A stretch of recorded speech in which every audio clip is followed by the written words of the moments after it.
Hi everyone, welcome to Learn English Everyday YouTube channel. இன்னைக்கு வீடியோல நம்ம என்ன பார்க்க போறோம் அப்படின்னா டெய்லி நம்ம இங்கிலீஷ் பேசுறதுக்கு யூஸ்ஃபுல்லான 20 சென்டென்சஸ் தான் இந்த வீடியோல பார்க்க போறோம். தமிழ்ல இருந்து நம்ம அதை எப்படி இங்கிலீஷ்ல பேசுறது அப்படின்றத பார்க்க போறோம். இதுல பார்க்கக்கூடிய பெரும்பான்மையான வாக்கியங்கள் எல்லாமே நம்மளோட டெய்லி லைஃப்லயும் நம்ம ரெகுலரா சொல்லக்கூடிய விஷயங்களா தான் இருக்கும். இது போல உங்களுக்கும் ஈஸியா இங்கிலீஷ் கத்துக்கணும்னு நினைச்சீங்கன்னா நம்மளோட சேனலை மறக்காம சப்ஸ்கிரைப் பண்ணிக்கோங்க. அண்ட் இந்த வீடியோக்கு ஒரு லைக் பண்ணிட்டு அண்ட் உங்களோட கமெண்ட்ஸையும் மறக்காம ஷேர் பண்ணிக்கோங்க. வாங்க என்னென்ன சென்டென்ஸ் அப்படின்றத டீட்டெயிலா கத்துக்கலாம்.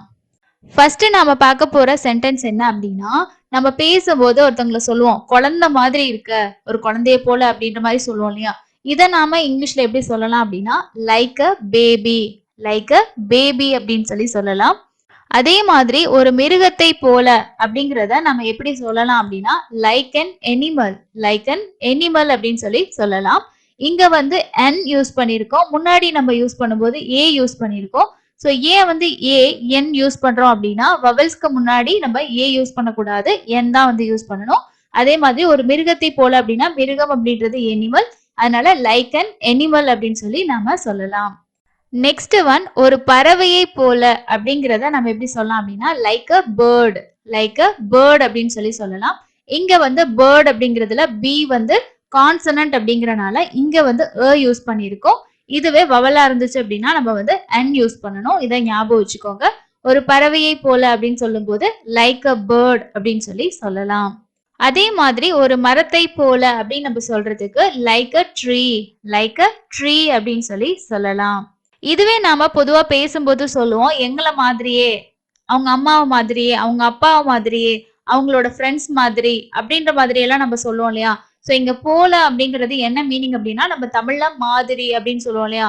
சோ எங்களை மாதிரி, எங்களை போல, இதை நாம எப்படி சொல்லலாம் அப்படின்னா லைக் அஸ், லைக் அஸ் அப்படின்னு சொல்லலாம். இதுவே ஒரு சில சந்தர்ப்பங்கள்ல ஒருத்தவங்களை நம்ம குறிப்பிட்டு சொல்லும் போது அவன் எங்களை மாதிரி இல்ல அப்படின்னு நம்ம சொல்லுவோம் இல்லையா? சோ எங்களை போலன்றி அப்படிங்கிறது என்ன அப்படின்னா எங்களை போல் இல்லாம அப்படின்னு சொல்றது. சோ இதை நாம எப்படி சொல்லலாம் அப்படின்னா அன்லைக் அஸ், அன்லைக் அஸ். எங்களை போலன்னு போது லைக் அஸ், இதுவே எங்களை போல இல்ல அப்படின்னு சொல்றதுக்கு அன்லைக் அஸ், அன்லைக் அஸ் அப்படின்னு நம்ம சொல்லலாம். நெக்ஸ்ட் ஒன் பாருங்க உங்களை போல. சோ உங்களை போல அப்படின்னா லைக் யூ, லைக் யூ அப்படின்னு நம்ம சொல்லலாம். உங்களை போலதான், அவன் வந்து உங்களை மாதிரி தான் அப்படின்ற மாதிரி சொல்லுவோம் இல்லையா? அப்போ நம்ம லைக் யூ, லைக் யூ அப்படின்னு சொல்லலாம். இதுவே உங்களை போல இல்ல அப்படின்னு நம்ம சொல்லுவோம் இல்லையா? அதை நாம எப்படி சொல்லலாம்னா ரொம்ப சிம்பிளா சொல்லலாம் அன்லைக் யூ. சோ உங்களை போலன்னு சொல்லும் போது லைக் யூ அப்படின்னு நம்ம சொல்றோம். உங்களை போல இல்ல, உங்களை போலன்றி அப்படின்னும் போது அன்லைக் யூ, அன்லைக் யூ அப்படின்னு நம்ம சொல்லலாம். நெக்ஸ்ட் ஒன் பாருங்க உங்களோட ஃப்ரெண்ட்ஸை போல, உங்களோட ஃப்ரெண்ட்ஸ் மாதிரி அப்படின்னு சொல்றதுக்கு like your friends, like your friends. உங்களோட நண்பர்களை போல அப்படின்னு நம்ம சொல்லணும் அப்படின்னா லைக் யுவர் ஃப்ரெண்ட்ஸ் அப்படின்னு இங்கிலீஷ்ல ஈஸியா சொல்லலாம். இதை அதிகமா ஒருத்தங்களை சொல்றதுக்கு யூஸ் பண்ணுவாங்க. என்ன அப்படின்னா நீ உங்க அப்பாவை மாதிரியே இருக்க, உங்க அம்மா மாதிரியே அப்படின்னு சொல்லுவோம் இல்லையா? சோ உங்களோட அப்பா மாதிரி, உங்களோட தந்தையை போல அப்படின்னு நம்ம சொல்றதுக்கு like your father, like your father. இதே உங்களுடைய அம்மாவை போல அப்படின்னு சொல்றதுக்கு like your mother, like your mother அப்படின்னு நாம சொல்லலாம். இப்போ ஒரு சில சமயங்கள் எல்லாம் நம்ம வந்து உங்களோட ஃப்ரெண்ட்ஸ் போல இருக்க வேணாம், உங்களோட ஃப்ரெண்ட்ஸ் மாதிரி இருக்க வேணாம், இல்லனா உங்களோட தம்பியோ உங்களோட அண்ணனோ அவங்க மாதிரி இருக்காத அப்படின்ற மாதிரி நம்ம சொல்லுவோம் இல்லையா? அப்போ உங்களோட நண்பர்களை போல இருக்க வேண்டாம் அப்படிங்கிறத நம்ம எப்படி சொல்லலாம் அப்படின்னா don't be like your friends, don't be like your friends. உங்களோட நண்பர்கள் போல இருக்க வேண்டாம். இதுவே நம்ம வந்து வேற ஒருத்தங்களை சொல்ல போறோம் அப்படின்னா அதையும் நம்ம இதே மாதிரி சொல்லலாம். ஏன்னா அவங்களோட ஆட்டிடியூடோ அவங்களோட ஹேபிட்டோ அவங்க செய்யக்கூடிய விஷயங்கள் மாதிரி இருக்காத அப்படின்னு சொல்லும் போது அவங்கள மாதிரி இருக்காத, அவங்கள போல இருக்காத அப்படின்னு சொல்லுவோம் இல்லையா? அப்போ நம்ம இந்த மாதிரி இங்கிலீஷ்ல சொல்லலாம். இப்போ எல்லா விஷயத்திலயும் என்னால அவனை போல இருக்க முடியாது, என்னால அவனை போல இருக்க முடியாது அப்படின்னு நம்ம சொல்லுவோம் இல்லையா? இதை நாம இங்கிலீஷ்ல எப்படி சொல்லலாம் அப்படின்னா I cannot be like him, I cannot be like him. என்னால அவளை போல இருக்க முடியாது அப்படின்னு நீங்க சொல்ல போறீங்க அப்படின்னா I cannot be like her, அவளை மாதிரி என்னால இருக்க முடியாது அப்படின்னு நம்ம சொல்லும் போது இந்த மாதிரி இங்கிலீஷ்ல நாம சொல்லலாம். எந்த விஷயமா இருக்கட்டும் அவ மாதிரி என்னால இருக்க முடியாது அப்படின்னு நம்ம சொல்ற பட்சத்துல இந்த மாதிரி நம்ம இங்கிலீஷ்ல யூஸ் பண்ணலாம்.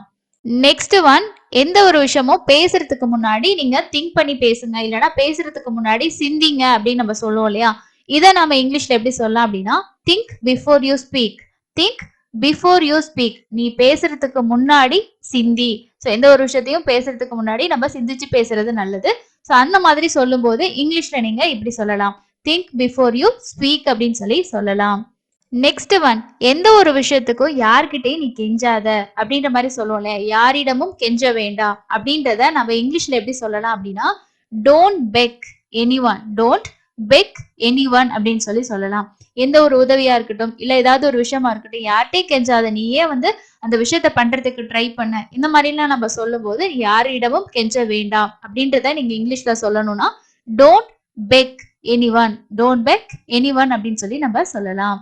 ஒரு சிலர்லாம் அடிக்கடி சொல்லிட்டே இருப்பாங்க, அவங்க இப்படிதான், அவங்க அப்படிதான், அவங்க இப்படிதான் இருப்பாங்க, அவங்களுக்கு இவ்வளவுதான் முடியும், அவங்களோட டேலண்ட் இவ்வளவுதான், இந்த மாதிரி எல்லாம் மத்தவங்கள மதிப்பிட்டுக்கிட்டே இருப்பாங்க. சோ அவங்களோட ஜட்மெண்ட் தான் அவங்க இவ்வளவுதான் அப்படின்ற மாதிரி இருக்கும். அந்த மாதிரி சமயங்கள்ல மத்தவங்கள மதிப்பிட வேண்டாம் அப்படின்ற மாதிரி சொல்லுவோம் இல்லையா, இதை நாம இங்கிலீஷ்ல எப்படி சொல்லலாம் அப்படின்னா டோன்ட் ஜட்ஜ் அதர்ஸ்.